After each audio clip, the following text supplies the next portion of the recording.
المستقیم۔ صدق اللہ العظیم۔ محترم دوستو، بزرگوں، نوجوان ساتھیوں، مختصر حمد و ثنا کے بعد سورہ زخرف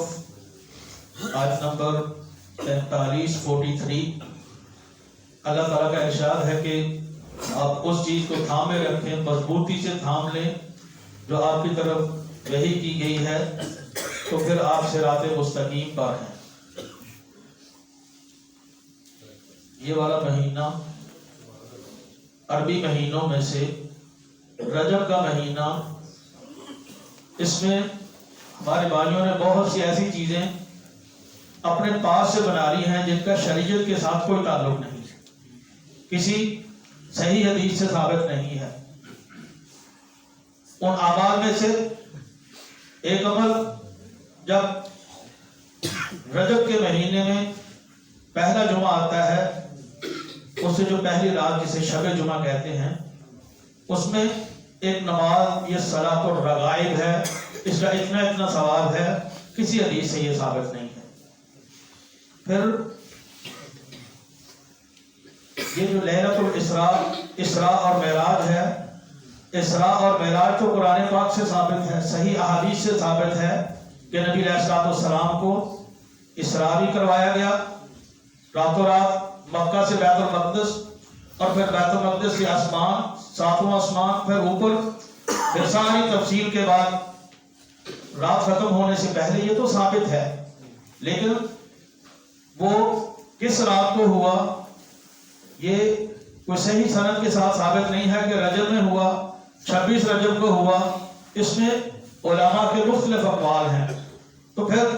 اس کو خاص کرنا کہ چونکہ اسی رات میں ہوا ہے، چلو بفرض محال مان لیتے ہیں کہ یہ 26 رجب ہی ہے، کسی کی تحقیق اس میں پہنچ گئی ہے کہ 26 رجب ہی اسراء اور معراج ہے، تو پھر کیا اس رات کے لیے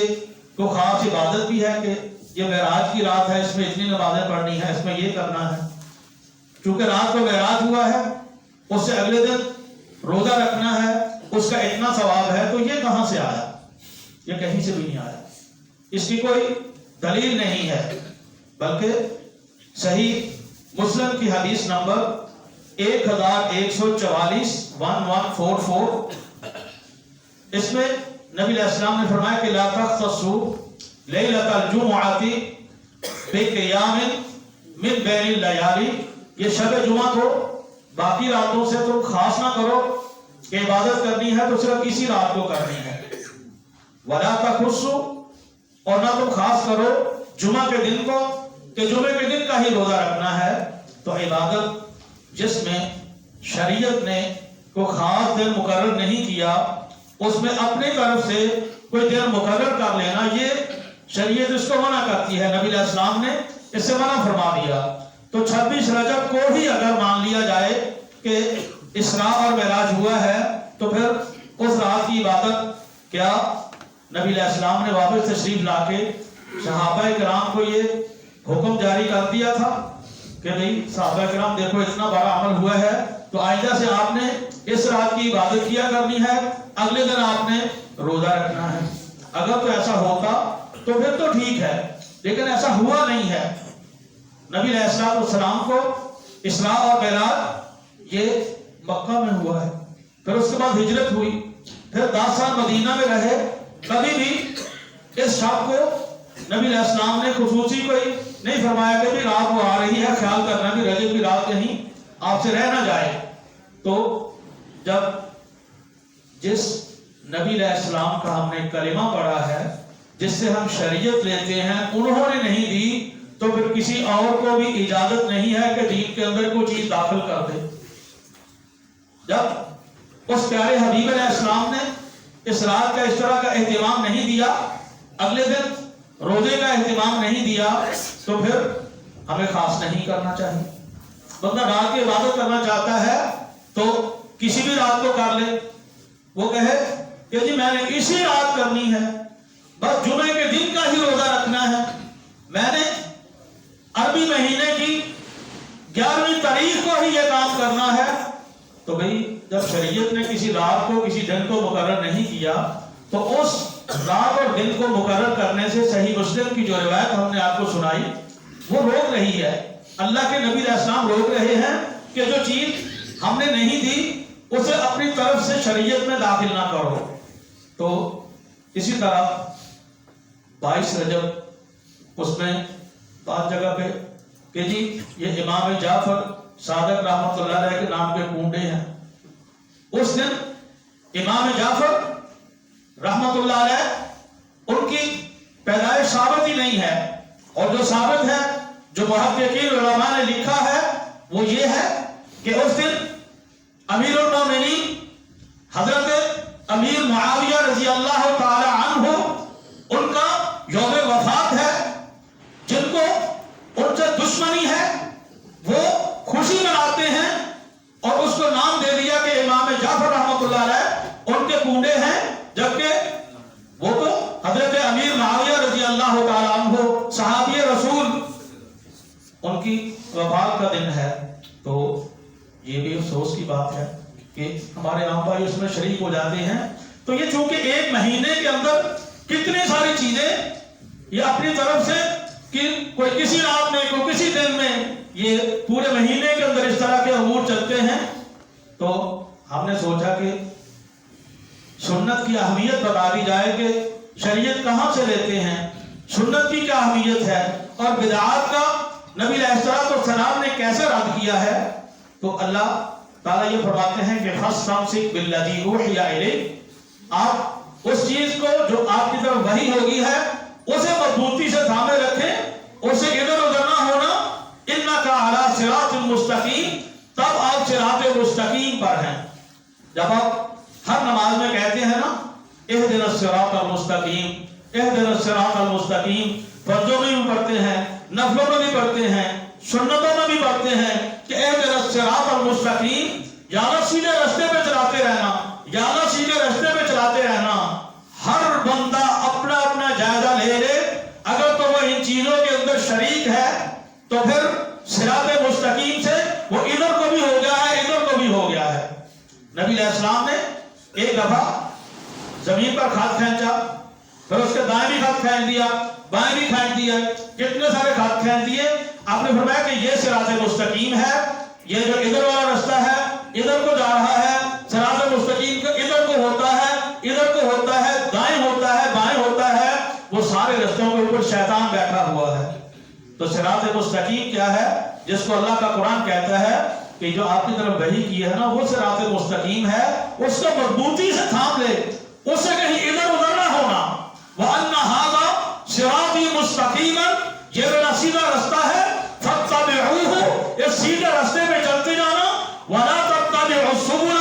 یہ جو راستہ کوئی ادھر کو آپ کو کھینچتا ہے، کوئی ادھر کو کھینچتا ہے، کوئی دائیں کو کھینچتا ہے، کوئی بائیں کو کھینچتا ہے، ان رستوں پہ آپ کے نہیں چلنا، یہ تمہیں سیدھے راستے سے دور کر دیں گے. سورۃ الجاثیہ اس کی آیت نمبر 18 میں اللہ تعالیٰ نے فرمایا ثم جعلناك على شریعۃ من الامر فاتبعها ولا تتبع